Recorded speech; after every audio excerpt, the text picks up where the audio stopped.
Dhanush sir கூட ஒரு படம் எப்போ நாங்கள் வந்து கூடிய சீக்கிரத்தில் எதிர்பார்க்கலாமா? சினிமாவே புரட்டி போடக்கூடிய மாதிரி சில விஷயங்கள் டிஸ்கஷனில் வந்தது. அது ரொம்ப ஃபியூச்சரிஸ்டிக்கான ஐடியா. நீங்களும் தனுஷ் சாரும் வந்து அடிக்கடி ஜாம் பண்ணுற அந்த சாங் காதல் ஓவியம், ரமன் சார் பாட்டும் நிறைய கேட்போம். அந்த குறு குறு கண்களிலேன்னு ஒரு பாட்டு இருக்கும். ஒரு பெரிய கைத்தல் ஃபார் நம்முடைய மியூசிக் டைரக்டர் ஷான் ரோல்டன் அவர்கள். அவங்க லாஸ்ட் இருந்து கிளம்பி ஒரு பிள்ளை ஓடி வந்து ஒரு கொஸ்டின் கேட்க தான் நின்று இருக்காங்க. So good night movie team சார்பாக படத்துடைய மியூசிக் டைரக்டர் ஷான் ரோல்டன் அவர்களுக்காக இந்த அவார்ட் நம்ம வந்து பிரசன்ட் பண்ண போறோம். ஒரு பெரிய கைத்தல் கொடுத்தலாம் for the music director Sean Roldan அவர்கள். The Behind Woods Gold Hall of Fame Music Director 2023, Sean Roldan for Good Night. Balcony காத்துல வாசந்தான் கூடுதோ, மோகனே லைஃப்ல நைட்டிங்கேல் பாடுதோ, கனவிலும் நினைக்கல வாழ்க்கைத்தான் மாறுதோ, கைப்பிடி இடுக்கல காதலும் ஏறுது. நாங்காலி நாங்காலி மொத்தமா சேர்த்து இப்ப நாங்காலி. குட் நைட் படத்தில் வந்து மெயினாக இந்த சாங் நான் காலி அப்படின்ற ஒரு சாங் வந்து எல்லாத்துக்கிட்டையுமே ரீச். அதில் வந்து அவங்களோட வாய்ஸ்க்காக இருக்கட்டும், மியூசிக்காக இருக்கட்டும், அதோட லிரிக்ஸ் எல்லாமே வந்து டே டு டே லைஃப்பில் யூஸ் பண்ணுற மாதிரி லிரிக்ஸ் எல்லாம் சேர்ந்து ஒரு சூப்பரான ஒரு பிளெண்டான ஒரு சாங் அது. ஸோ சில சாங் நமக்கு ஒரு இன்ட்யூஷன் வரும், இது கன்ஃபார்மாக அடிச்சிடும் சார்ட் லிஸ்ட் அப்படின்னு சொல்லிட்டு. அது மாதிரி உங்களுக்கு ஃபஸ்ட்டு அந்த இன்ட்யூஷன் வந்துதா? சத்தியமாக இல்லை. ஆக்சுவலாக அந்த பாட்டு வந்து முதல்ல தான இவ்வளோதான் இருந்தது. அதுக்கப்புறம் அந்த லைனுக்கு மட்டும் எதுவுமே மாட்டல. அப்புறம் டைரக்டர் விநாயக் வந்து உட்காந்து ஏதாவது புதுசாக பிடிக்கணும், ஏன்னா அந்த இடத்துல வந்து மாண்டேஜ் சாங் தான் அது, வந்து படத்துக்கு வெளியே போயிட்டு வர பாட்டில் படத்தோட நேரட்டிவ்க்குள்ளேயே இருக்கிறதுனால நான் சொன்னேன், சரி நானே வந்து சந்தோஷமான என்ன, நான் மகிழ்ச்சியாக இருக்கிறேன் அப்படிலாம் பேசுறதில்ல, ஸோ யதார்த்தமாக இருக்கணும் இந்த பாட்டு அப்படின்னு சொல்லிட்டு சும்மா ஏதோ மெடல் பண்ணிட்டே இருக்கும்போது காலி காலி அப்படின்னோடனே திரும்ப பாடுங்க அப்படின்னு சொன்னார். ஸோ நாகாலின்னு முதல்ல ப்ரெசென்ட் பண்ணோம் ப்ரொடக்ஷனுக்கு. எல்லாம் தலையை சொரிஞ்சாங்க, என்னது நாங்காலியா அப்படின்ட்டு. ஏன்னா சந்தோஷமான விஷயத்துக்கு அந்த கான்டெக்ட் வந்து பெரும்பாலும் இளைஞர்கள் யூஸ் பண்ணுறது வழக்கம். பட் அதை வந்து ஒரு பாட்டாக பிட்ச் பண்ணும்போது அதில் சில ரிஸ்க் இருக்கு இல்லையா, தப்பாக எடுத்துக்க தோணும். ஜிவி பிரகாஷ் என்கிட்ட சொன்னார், அது வந்து ரொம்ப நெகட்டிவான சென்ஸில் எப்படி இவ்வளோ பாசிட்டிவான பாட்டு பண்ணீங்க அப்படின்னா, அதுக்கு தான் டைரக்டரோட கன்விக்ஷன் ரொம்ப முக்கியம். ஒரு டைரக்டர் வந்து நம்ம இப்போ பெரும்பாலும் இப்போ எல்லாரும் பேசுகிற மொழியில் பாடல்கள் வந்தால் ரொம்ப நல்லது அப்படின்னு நான் நினைக்கிறேன். ஸோ அது வந்து நாங்காலியில் வந்து நாங்கள் ட்ரை பண்ணோம், ஒர்க் அவுட் ஆச்சு. ஸோ அப்போ சத்தியமாக ஐடியா இல்லை, இப்போ இவ்வளோ பெரிய ஹிட் ஆகும்னு நினைக்கல. ஏன்னா இது வந்து ஓவர் டைம் ரசிப்பாங்க இந்த பாட்டு, வந்து மியூசிக் நல்லா இருக்குது, இதோட அரேஞ்ச்மெண்ட்ஸ் அதெல்லாம் ரசித்து கொஞ்சம் உள்வாங்கிட்டு அதுக்கப்புறம் ஓவர் டைம் அது எப்பயுமே ஒர்க் ஆகும்னு தெரியும். இப்போ கோடி அருவி பாட்டு பண்ணும்போது தெரியும், தலக்கோதும் பாட்டு பண்ணும்போது தெரியும், பட் நாகாலி பண்ணும்போது ஐடியா இல்லை, ஆக்சுவலாக ஐடியா இல்லை. ஆமாம், ரொம்ப எதிர்பாராத ஒரு ரெஸ்பான்ஸ். அதுக்கு வந்து ரசிகர்களுக்கு ரொம்ப நன்றி சொல்லணும். Yes definitely. இப்போ அது ஒரு லைட்டாக ஒரு ஹம்மிங் ஒன்று பண்ணதுக்கே நம்ம மக்கள் எல்லாமே பயங்கரமாக வைப் ஆயிட்டாங்க. ஸோ அது வந்து ஒரு 4 லைன் அப்படி எடுத்து விட்டிங்கன்னா எல்லாரும் அந்த எனர்ஜியை வந்து படார்னு திரும்ப கொண்டு வந்துருவாங்க. பாருங்க, கைதறி. கண்டிப்பாக அவங்களுக்கு இல்லாமல் என்ன, வேனல் காத்து ஈரந்தான் நீயும் வந்த நேரந்தான், மௌனம் கூட ராகந்தான், காதல் பேசத்தான் ஹார்ட் ரேட்டு ஏறுதே, பல்சு ரப்பு பாடுதே, ஃபியூஸ் போன லைஃபிலும் பல்பு பிரைட்டு ஆகுதே, வாழ தோணுதே நாங்காலி நாங்காலி மொத்தமா சேர்த்து இப்ப நாங்காலி. Thank you so much. இந்த எனர்ஜி அந்த வைப்பை திரும்ப வந்து செட்டுக்குள்ளே கொண்டு வந்ததுக்கு ரொம்ப ரொம்ப நன்றி. அடுத்து தனுஷ் சார் கூட ஒரு படம் எப்போ நாங்கள் வந்து கூடிய சீக்கிரத்தில் எதிர்பார்க்கலாமா? ஆக்சுவலாக வந்து பவர் பாண்டி முடிச்சுட்டு நாங்கள் சில திட்டத்தில் இருந்தோம், ஒரு மாதிரி டிஃப்ரெண்ட்டாக பெருசாக, அதாவது சினிமாவே புரட்டி போடக்கூடிய மாதிரி சில விஷயங்கள் டிஸ்கஷனில் வந்தது. பட் அதை பண்ணுறதுக்கான ஒரு சந்தர்ப்பம், பொருளாதார சூழ்நிலை இன்னும் இல்லை. அது ரொம்ப ஃபியூச்சரிஸ்டிக்கான ஐடியா. ஸோ வந்து பெரிய விஷயங்கள் பண்ணுற மாதிரி பேசியிருக்கோம். ஸோ ஆனால் என்னென்னா அடுத்த வாட்டி பண்ணால் பெஸ்ட்டாக பண்ணணும் அப்படின்றனால கொஞ்சம் வெயிட் பண்ணி டிஸ்கஸ் பண்ணி ப்ராப்பராக பண்ணலான்றதுனால தான் பவர் பாண்டி வந்து அப்படி ஒன்று ஓப்பன் பண்ணி விட்டுருச்சு எங்களுக்குள்ள. பயங்கர கம்ஃபர்டபுள். நான் அவர்கிட்ட என்ன வேணால் சொல்லுவேன், அவர் என்கிட்ட என்ன வேணால் சொல்லுவார், அந்த மாதிரி தான். அவ்வளோ டிரான்ஸ்பரண்ட்டாக. ஏன்னா வந்து அவர் எப்பயோ ஸ்டார் ஆகிட்டார், அவர் 17 வயசுலேயே ஸ்டார், அவர் ரொம்ப ஃபேமஸ். ஸோ அப்படி இருக்கும்போது அதெல்லாம் சுத்தமாக தள்ளி வச்சுட்டு இப்போ நம்ம என்ன பண்ணுறோமோ அதோட சேர்ந்து பயணிக்கக்கூடிய இடத்துல, அதனால தான் இப்போ வர கேப்டன் மில்லர் வரைக்கும் யங்ஸ்டர்ஸோட ஈஸியாக அவரால் ஒர்க் பண்ண முடியுது. I think is very very very relevant நினைக்கிறேன். அவர் என்ன தான் வந்து ட்ரெடிஷ்னலான விஷயத்தை வந்து ரொம்ப முக்கியமாக அவர் மதித்து அதெல்லாம் பண்ணால் கூட அதே நேரத்தில் இந்த புது விஷயங்களுக்கும் அதுக்கான அங்கீகாரத்தை கொடுத்து சேர்த்துட்டு எடுத்து போகக்கூடிய ஒரு கலைஞன். ஸோ அதனால் கண்டிப்பாக அதை பெருசாக தான் ஏதாவது பண்ணுவோம் ஃபார் ஷுர். ஸோ பெரிய ப்ராஜெக்ட் ஃபியூச்சரில் வெயிட்டிங் அப்படிங்கிறது மட்டும். அது எப்போ நடக்கும்னு தெரியாது, காட் வில்லிங் எப்போ நடக்குமோ நடக்கட்டும். ஓகே. ஸோ நீங்களும் தனுஷ் சாரும் வந்து அடிக்கடி ஜாம் பண்ணுற அந்த சாங் நீங்கள் உங்களுக்கு காமன் ஃபேவரட் அப்படின்னா என்ன சாங்? காதல் ஓவியம். காதல் ஓவியம். ஆமாம், அந்த பாட்டு தான் ராஜா சாரோட பாட்டு. நிறைய இளையராஜா சார் பாட்டு தான், ரமன் சார் பாட்டும் நிறைய கேட்போம். லைக் ஃபார் எக்ஸாம்பிள் இந்த பாட்டு ரொம்ப பிடிக்கும், அந்த குறு குறு கண்களிலேன்னு ஒரு பாட்டு இருக்கும், கப்புள்ஸ் ரிட்ரீட்னோட படத்தில் எத்தனை பேர் கேட்டிருப்பீங்கன்னு தெரில. ரமன் சார் பயங்கரமான ஹிடன் ஜெம்ஸ் கூட நிறைய இருக்குது, அதெல்லாம் கேட்போம். ஸோ ஜாம் பண்ணும்போது ஜென்ரலாகவே தி ஐடியா இஸ் மியூசிக்குன்றதை தாண்டி ஆர்ட்டுக்கு என்ன எப்படி யூஸ்ஃபுல்லாக இருக்குது, ஆர்ட் ஸ்கேப்பில் எப்படி மியூசிக் பிளேஸ் ஆகுது, இதை பற்றிலாம் தான் பேசுவோம். பெரிய பாலு மகேந்திரா சாரோட ஃபேன் அவர், அஃப்கோர்ஸ் அவரோட ஒர்க் பண்ணியிருக்காரு. ஸோ ரசித்து பார்ப்போம் பாலு மகேந்திரா படங்கள்லாம். ஐ மீன் வீடு, நிறைய படம் இருக்குது, நிறைய கிளாசிக்ஸ் இருக்குது அவரோடதெல்லாம் ரொம்ப ரசித்து பார்த்த நேரங்கள் உண்டு. பிரதீப் சாராக இருக்கட்டும் இல்லை சந்தோஷ் நாயன் சாராக இருக்கட்டும், எல்லாரோடையுமே வந்து நல்ல ஒரு ஹெல்தி ஒரு ஸ்பெஷல் பாண்ட் வந்து நீங்கள் மெயின்டைன் பண்ணிருக்கீங்க இல்லையா? ஸோ அது அந்த பாண்ட் அப்படி மெயின்டைன் பண்ணுறதுக்கான சீக்ரெட்? மெயின்டைன்லாம் பண்ணல, அது ஆரம்பத்துலேருந்து அப்படி தான், ஃபர்ஸ்ட்லேருந்தே அப்படிதான். ஓகே. பிரதீப்பும் சாண்டியும் நான் முதல்ல மீட் பண்ணும்போது, பிரதீப் வந்து ஒரு எப்படி சொல்கிறது, அவன் சின்ன வயசுலேருந்து ஒரு மியூசிக்கல் விஸ், அவன் என்ன வேணால் எடுத்து பண்ணிவிடுவான், திடீர்னு கிட்டார் எடுத்து வாசிடுவான், பாடுறதுனா பாடிடுவான். சாண்டிக்கு வந்து எப்படின்னா, சாண்டி வீட்டுக்கு நான் முதல்ல போகிறேன், முதல்ல சந்தோஷம் ஒருத்தன் இருக்கான் அப்படின்னு சொல்லிட்டு பிரதீப் தான் கூப்பிட்டு போனான். இது வந்து எப்போயோ நான் ஸ்கூல் படிக்கும்போது நினைக்கிறேன், அப்போலேயும் தெரியும் அவங்கள. ஸோ சந்தோஷ் வீட்டுக்கு போனால் திடீர்னு பயங்கரமாக பழகிட்டோம், ஒரே நாளில் அங்கேயே ஸ்டே பண்ணி. சந்தோஷ் வந்து ரொம்ப ஒரு கரேஜியஸான ஆர்டிஸ்ட்டுன்னு நினைக்கிறேன், ரொம்ப ரிலவெண்ட்டாக இருப்பான், அதே நேரத்தில் வந்து there will be something special about is musical expression.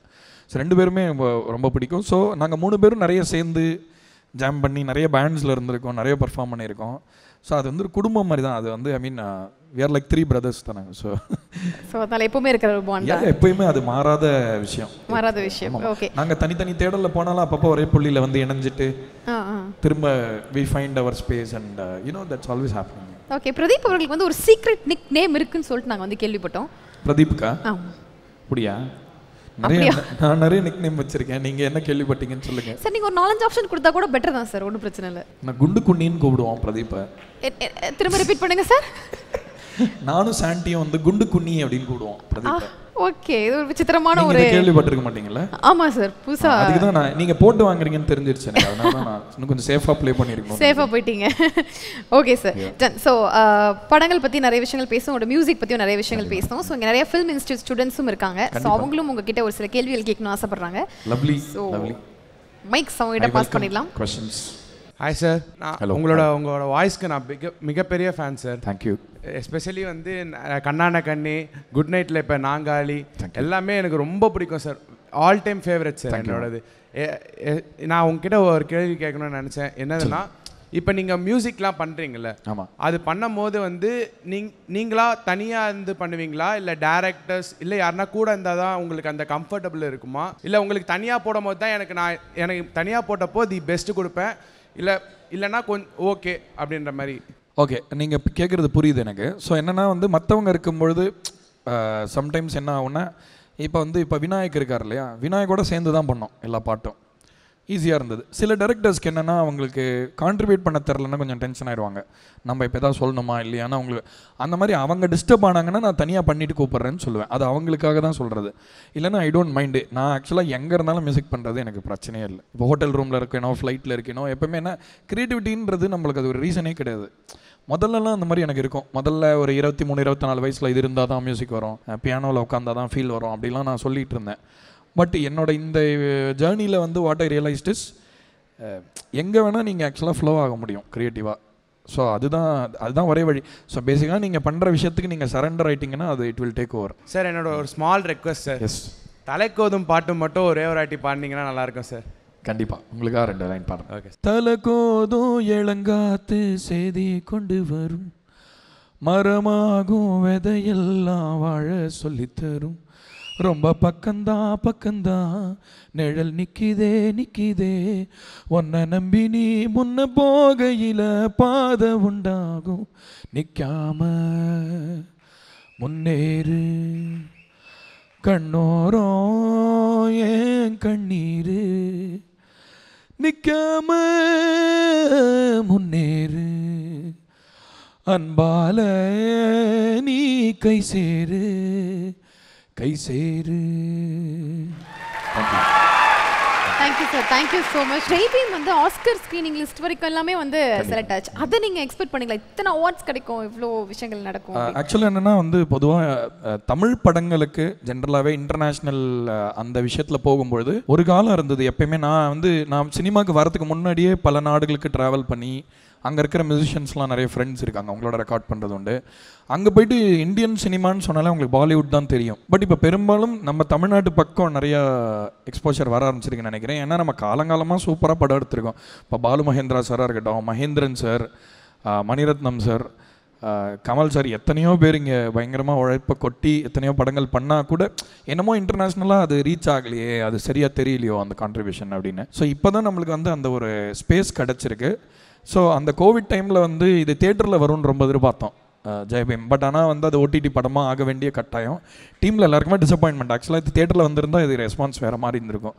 But OTT தளத்தில் போனதுனால வேறு மாதிரி ஒரு எக்ஸ்போஷர் கிடச்சிது. லைக் இப்போ ஆபி ரோட் 1 போய் லண்டனில் ரெக்கார்ட் பண்ணோம் ஸ்கோர், அதுக்காக ஆர்கெஸ்ட்ரல் ஸ்கோர். ஸோ அங்கே ரெக்கார்ட் பண்ணதுனால அங்கே இருக்கிறவங்களாம் இந்த படத்தை பற்றி தேடி கண்டுபிடிச்சி இப்போ நான் என்ன பண்ணுறேன், சூர்யா சார் யார் அப்படி இப்படின்ட்டு ஒரு மாதிரி ரிசர்ச் பண்ணி வேறு மாதிரி ஒரு எக்ஸ்போஷர் வந்து கடைசியில் வெஸ்டர்ன் மீடியா ஃபுல்லாக தே பிக்ட் இட் அப் அண்ட் அது ரொம்ப முக்கியமான படமாக மாற்றிட்டாங்க. ஸோ அதனால் இன்றைக்கி வந்து நம்ம என்ன நினைக்கிறோன்றதே இல்லை, ஒரு விஷயம் அதுவாக போய் எங்கே உட்காருதுன்றது நம்ம கையில் இல்லை. ஸோ வந்து அதுக்கு டிசப்பாயிண்ட் ஆன நாங்கள் இதுக்கு ரொம்ப சந்தோஷப்பட்டோம். உலகமே கவனிக்கிற மாதிரி ஒரு படமாக மாறி இருக்கு. அதே மாதிரி சைனாலேருந்து எனக்கு ஒரு அட்லீஸ்ட் ஒரு 5000 பேர் தலக்கோதும் பாடுறதெல்லாம் எனக்கு வீடியோ எடுத்து அமிச்சாங்க அந்த பாட்டு. அது வந்து ரொம்ப சந்தோஷமாக இருந்தது பார்க்குறதுக்கு. இது ஏன்னா தலக்கோதும் வந்து அந்த பாட்டோட நோக்கமே வந்து ஹீலிங் தான். ஏன்னா வாழ்க்கையில் இன்றைக்கி நிறைய பெயின் இருக்குது, எல்லாருக்குமே இந்த நேரமின்மை இந்த மாதிரி இது ரிலேட்டட் ப்ராப்ளம்ஸ்லாம் இருக்குது. ஸோ அந்த பாட்டு ஹீல் பண்ணுற இடத்துல இருக்குது. ஒரு ஹியூமனிட்டியாக நம்ம எல்லாரும் சேர்ந்து சமூகமாக எப்படி எங்கே போகிறோன்றது அதை பற்றி பேசுகிற பாட்டுனால அது ரீச் ஆனது ரொம்ப சந்தோஷம். இப்போ வேறு ஏதாவது ஒரு பாட்டுக்கு கிடச்சதை விட இந்த படத்துக்கு இந்த பாட்டு கிடைச்ச விஷயம் ரொம்ப ரொம்ப சந்தோஷமாக நினைக்கிறேன். படங்கள் பற்றி நிறைய விஷயங்கள் பேசும், உங்களோட மியூசிக் பற்றியும் நிறைய விஷயங்கள் பேசணும். ஸோ இங்கே நிறைய ஃபிலிம் இன்ஸ்டியூட் ஸ்டூடெண்ட்ஸும் இருக்காங்க. ஸோ அவங்களும் உங்ககிட்ட ஒரு சில கேள்விகள் கேட்கணும்னு ஆசைப்படுறாங்க. லவ்லி. ஹாய் சார், நானும் ஒரு கீபோர்டிஸ்ட்டு தான் சார். உங்களை மாதிரி நல்லா நாலேஜபிளாக மியூசிக் நாலேஜ் எப்படி சார் இம்ப்ரூவ் பண்ணுறது? ஒரு கஷ்டமான வழி இருக்குது, ஒரு ஈஸியான வழி இருக்குது. ஈஸியான வழி வந்து ஏற்கனவே யாராவது சக்ஸஸ்ஃபுல்லாக இருந்தாங்கன்னா அவங்ககிட்ட போய் சேர்றது. கஷ்டமான வழி தான் நான் பண்ண வழி, எனக்கு ரொம்ப பிடிச்ச வழி. அது நம்மளாக தேடுறது, மியூசிக்னா என்னன்னு நம்மளாக தேடி கற்றுக்கிறது. Sir thank you. அது வந்து என்ன ஆகிடும்னா இப்போ நம்ம பிறக்கிற சூழலில் இப்போ எனக்குலாம் கிளாசிக்கல் மியூசிக் தான் மியூசிக், எங்கள் வீட்டில் அதுதான் மியூசிக்னு சொல்லுவாங்க. ஆனால் நான் அதை ஏற்றுக்கல. எனக்கு வந்து மியூசிக்னா என்ன அப்படின்ட்டு எனக்கு ஒரு கொஸ்டின் இருந்துகிட்டே இருந்தது, இன்னி வரைக்கும் இருக்குது. இன்னி வரைக்கும் என்னால் மியூசிக்னா என்னன்னே புரிஞ்சிக்க முடியல. அதனால தான் அது இன்ட்ரெஸ்டிங்காக இருக்குன்னு நினைக்கிறேன். ஸோ அதை தேட ஆரம்பிச்சிங்கன்னா கண்டிப்பாக ட்ரிக்ஸ் நிறைய கிடைக்கும் உங்களுக்கு. நீங்கள் திறமை, இந்த வித்தை இருக்குல்ல, ஒரு ட்ரிக்ஸ் நிறைய நம்ம கற்றுக்கலாம். ஆனால் இசையோட நோக்கம் தான் வந்து ரொம்ப இம்பார்ட்டண்ட்.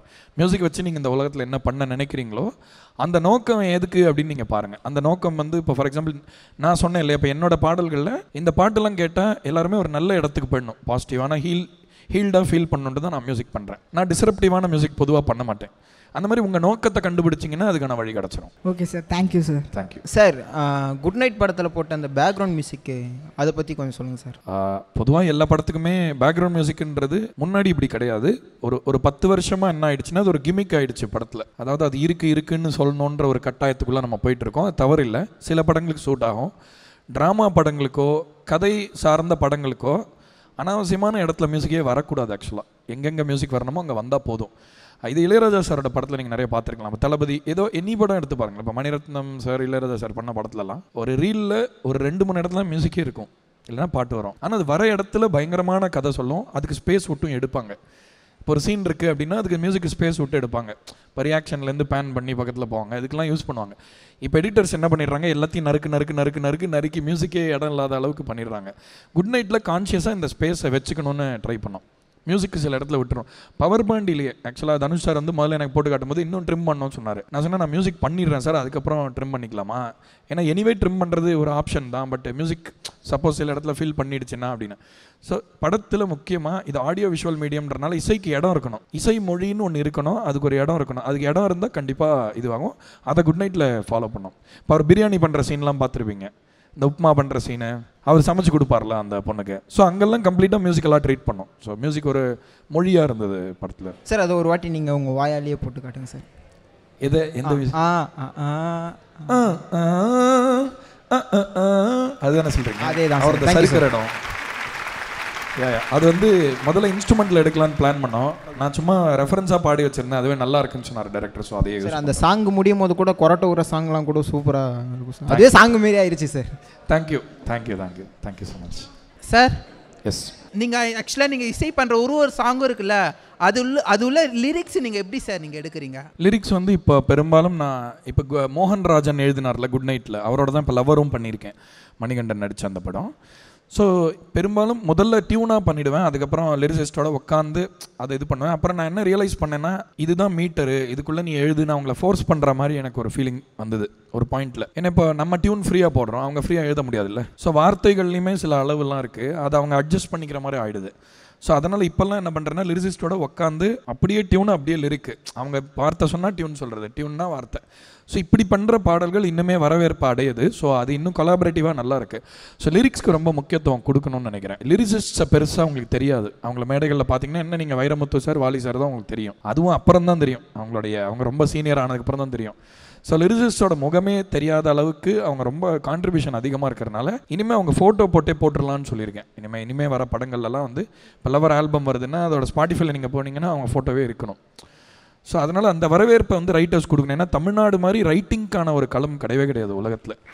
எத்தனையோ ரைட்டர்ஸ் அவங்கெல்லாம் நியாயமாக மேற்கத்திய உலகத்தில் பிறந்திருந்தா அவங்கெல்லாம் வேர்ல்டு ஃபேமஸாக இருந்திருப்பாங்க. என்னமோ தெரில, நம்ம என்ன சொல்கிறது, ஒரு மாதிரி நம்மளுக்குள்ளே இயங்கிக்கிற ஒரு மாநிலம் ஆகிட்டோம். நம்ம உலகத்துக்கு இன்னும் ஓப்பன் அப் ஆகணும், உலகத்துக்கிட்ட எடுத்துகிட்டு போகணும் நம்ம. அதுதான் பாரதியார் சொன்னார். ஆக்சுவலாக இங்கே பண்ணுறலாம் நம்மளே பேசி என்ன பிரயோஜனம், எல்லாருக்கிட்டையும் எடுத்துகிட்டு போகலாம். ஸோ வந்து நான் இதை பற்றி நிறையா இப்போ ரீசெண்டாக இது பண்ணியிருக்கேன், ரைட்டர்ஸ்க்கு நிறைய மரியாதை கொடுக்கணும். இப்போ பார்க்கிங்கோ எல்லாமே அருமையான படங்கள் இந்த வருஷத்தில் வந்தது.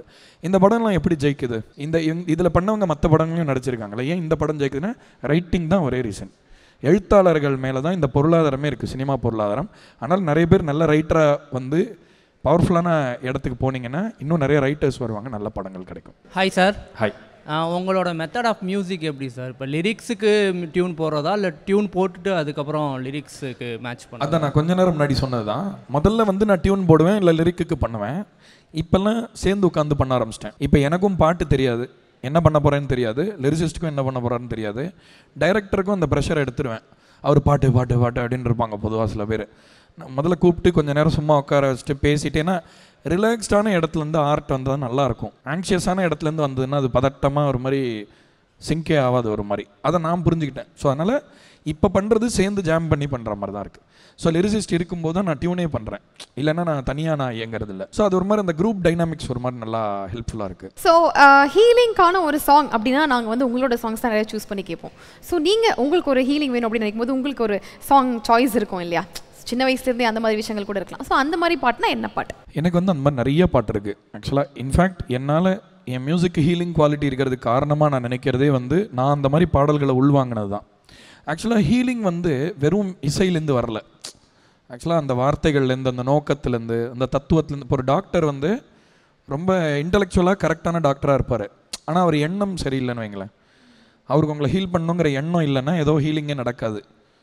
அது மாதிரிலாம் இருக்குது. ஸோ அதனால் இங்கே என்ன இருக்குன்றது தான் ரொம்ப முக்கியம், இங்கே இருக்கிறது முக்கியம். ஸோ எனக்கு வந்து கபீரோட தத்துவங்கள், ரூமியோடது ரொம்ப பிடிக்கும், கலீல் ஜிப்ரான், அதே மாதிரி வள்ளலாருடைய எழுத்து எனக்கு ரொம்ப பிடிக்கும். அவருடைய தத்துவங்களை ரொம்ப நான் இப்போ இன்ஃபேக்ட் ரீசெண்டாக நான் ஒரு ஆல்பம் அன்பெனும் பெருவெளி அப்படின்னு சொல்லி வள்ளலாருக்காக ஒரு ஆல்பம் பண்ணியிருக்கேன். நான் தான் கம்போஸ் பண்ணியிருக்கேன். என்னோட குருநாதர் சஞ்சய் சுப்ரமணியம் அவர் தான் பாடியிருக்காரு. ஸோ அதை கண்டிப்பாக போய் கேட்டு பாருங்கள். வள்ளலாருடைய எழுத்தை ரொம்ப ஒரு புது லைட்டில் பார்க்க முடியும். ஸோ இவங்களாம் யாருன்னு பார்த்தீங்கன்னா தத்துவவாதிகள் தான் பெரிய ஹீலர்ஸ். இப்போ புத்தரை எடுத்திங்கன்னா அவரோட தத்துவம் பயங்கரமாக ஹீல் பண்ணுது. ஸோ இப்போ அந்த தத்துவத்தை உள்வாங்கி தான் நம்ம இசையாக மாற்றணும்னு நினைக்கிறோம். ஸோ எனக்கான ஹீலிங் அப்படிங்கிறது கபீரோட சாங்ஸ் ரொம்ப, அதே மாதிரி வள்ளலார் பாட்டு இந்த மாதிரி சொன்ன மாதிரி. அண்டு ஏஆர் ரஹ்மான் சாருடைய 90s சாங்ஸ் வந்து நான் பயங்கர சேஃப் ஸ்பேஸ். அது மாதிரி அவரோட சூஃபி பாடல்களாக இருக்கட்டும், அதே மாதிரி அவரோட தனிப்பட்ட இசை, ஒரு உலகத்தளத்தில் இயங்கக்கூடிய அவர் பண்ணக்கூடிய பாடல்கள், அதே மாதிரி இளையராஜா சாரும் பாலுமகேந்திரா சாரும் பண்ண சாங்ஸ் எல்லாமே வந்து ஒரு மாதிரி நம்மளை எல்லாத்தையுமே கொஸ்டின் பண்ண வைக்குது. ஸோ ஹீலிங்கிறது ப்ரிடாமினென்ட்லி எனக்கு தத்துவத்துலேருந்து தான் வருதுன்னு நினைக்கிறேன். ஸோ இது அப்படி தான் சொல்லணும். அப்படிதான். ஸோ அந்த ஹீலிங் பற்றி பேசும்போது அது விஷயங்கள் பற்றி கேட்டே இருக்கலாம் போல இருக்கு. ஸோ அந்த மாதிரி நிறைய சாய்ஸ் ஆஃப் சாங்ஸ் உங்கள் லிஸ்ட்டில் இருக்கு. இதே மாதிரி நிறைய இன்ஸ்ட்ரக்ஷன்ஸ்மே வந்து நீங்கள் நிறைய கொடுத்துருக்கீங்க, சஜஷன்ஸ் கேட்ட கேள்வி எல்லாமே லேர்னிங்காகவும் இருந்திருக்கும்னு நினைக்கிறேன். ஸோ இதே மாதிரி பாடல்கள் நாங்கள் நிறைய வெயிட் பண்ணிட்டே இருக்கோம். அது இந்த மெயினாக ஹீலிங் சாங் ஸ்பெஷலிஸ்ட்னே உங்களுக்கு ஒரு பேர் வச்சிருக்காங்க நிக் நேம். ஸோ தெரியல, என்னவோ ஆண்டவனோட அருள் தான். எல்லாமே ஒரு கிரேஸ் இருந்தால் தானாக நடக்கும். ஸோ என்னை இங்கே அழைச்சதுக்கு ரொம்ப நன்றி. இங்கே நிறைய யங்ஸ்டர்ஸ் இருக்கீங்க. போகிறதுக்கு முன்னாடி ஒரே ஒரு விஷயம் மட்டும் சொல்லிட்டு போகிறேன். ஏன்னா வந்து கனவுகள், நம்மளுக்கு என்ன கனவு இருந்தாலும் ப்ராக்டிக்கலாக ரியல் லைஃப்னு வரும்போது சேலஞ்சஸ் வரும். ஸோ அதனால் அந்த ப்ரெஷரை மட்டும் எடுத்துக்காமல் எல்லாத்தையுமே லூஸ் பண்ண ரெடியாக இருந்தீங்கன்னா எல்லாமே கிடச்சிரும்னு நினைக்கிறேன். நான் அதுதான் நான் சொல்லிக்கிறேன். ஏன்னா எதையாவது சாதிக்கலைன்னா, இப்போ நம்மளுக்கு ஏதாவது சரியாக நடக்கலைன்னா வீட்டிலேயே பிரச்சனை ஆரம்பிச்சது, என்ன பண்ணேன்னு. என்னமோ மற்றவங்கலாம் ஏதோ பெரிய வாரம் மார்ஸ்க்கு ராக்கெட் விடுற மாதிரி பேசிகிட்டு இருப்பாங்க. அதனால் பெரியவங்க ஏதாவது புரிஞ்சுக்காமல் கொஞ்சம் அப்படி இப்படி இருந்தால் கூட கோவப்படணும்னு தோணும். இந்த வயசில் கோவப்படணும், ரியாக்ட் பண்ணணும்னு தோணும். சாமர்த்தியமாக சைலண்ட்டாக விவேகமாக இருந்து உங்களோட கனவுகளை நீங்கள் அடையணும்னு நான் ஆண்டவனை வேண்டிக்கிறேன். நீங்கள் எல்லாருமே பெருசாக தான் அச்சீவ் பண்ணணும். ஏன்னா சினிமா வந்து அதுக்கு உண்மையாக இருக்கிறவங்க யாரையுமே சினிமா டிசப்பாயிண்ட் பண்ணாது அப்படிங்கிறத சொல்லி நான் போயிட்டு வரேன்னு சொல்லிக்கிறேன். Thank you behind Woods for this beautiful award and thank you everybody. Thank you. Yes, so உங்களை ஹானர் பண்றதுல எங்களுக்குமே ரொம்ப ரொம்ப சந்தோஷம் and thank you so much. மீண்டும் ஒரு பெரிய கைத்தட்டல் ஃபார் நம்முடைய மியூசிக் டைரக்டர் ஷான் ரோல்டன் அவர்கள். அங்க லாஸ்ட்ல இருந்து கிளம்பி ஒரு பிள்ளை ஓடி வந்து ஒரு क्वेश्चन கேட்க தான் நின்று இருக்காங்க. இது ஒரு क्वेश्चन என்னோட அக்கா சார்பாக. இந்த தலகோதும் பாட்டுக்கு பயங்கர ஃபேன். அவங்க நியூசிலாந்துல இருக்காங்க. அங்கேருந்து எனக்கு மெசேஜ் பண்ணி நான் உங்கள் ஃபோட்டோ அனுப்பும் போது அவங்க கேட்ட கேள்வி, உங்கள் ஷோ நியூசிலாண்டில் எப்போ நடக்கும்னு கேட்குறாங்க. கூடிய சீக்கிரம் பண்ணலாம். ஆக்சுவலாக இப்போ ரிலீசஸ் நிறைய முடிஞ்சிருச்சு இப்போ. ஸோ இந்த வருஷம் இனிமேல் ஷோஸ் தான் நிறைய பண்ண போகிறோம். So there's a fan waiting for you in Auckland. கண்டிப்பா. Thank you very much. அவங்க எங்க இருந்தாலும் அங்க போய் ஷோ பண்றோம். Thank you very much sir. Thank you. ஷோக்கு நடுவுல ஃபாரின் கான்சர்ட் ரெக்வெஸ்ட் எல்லாம் வந்துட்டு போகுது சார். அவ்வளோ ஃபேன்ஸ் இருக்காங்க உங்களுக்கு. இல்ல இந்த அன்பு தான் ரொம்ப முக்கியமான விஷயம். இந்த அன்புனால தான் நிறைய பேர் எனக்கு சம்டைம்ஸ் கேட்பாங்க, இந்த மாதிரி எல்லாரும் இந்த மாதிரி பண்ணுறாங்களே, நீங்கள் ஏன் அப்படி பண்ணக்கூடாதுன்னு வாங்க. பட் நான் ஐ திங்க் இவங்ககிட்டேருந்து நான் ரிசீவ் பண்ணுற அன்பு வந்து ரொம்ப நான் கேர்ஃபுல்லாக ஹேண்டில் பண்ணியிருக்கேன்னு நினைக்கிறேன். அதே பொறுப்போட இன்னும் கொஞ்சம் உண்மையாக இருக்கணும். ஏன்னா ஆடியன்ஸ் எப்பயுமே அவங்கள்ட்ட உண்மையாக இருந்தீங்கன்னா அந்த அன்பு திரும்ப உண்மையாக வரும். ஸோ ஆனால் அந்த உண்மைத்தன்மையை முடிஞ்ச வரைக்கும் இழக்காமல் அவங்களுக்கு நல்ல படைப்புகள் கொடுக்கணும் அப்படின்றதான் ஆசை. ஸோ ரொம்ப நன்றி. கண்டிப்பா அந்த படைப்புகளுக்காக எப்பவுமே நாங்க வெயிட் பண்ணிட்டே இருப்போம் உங்களோட ஃபேன்ஸா. Thank you so much and congratulations once again for the award. Thank you so much. Thank you.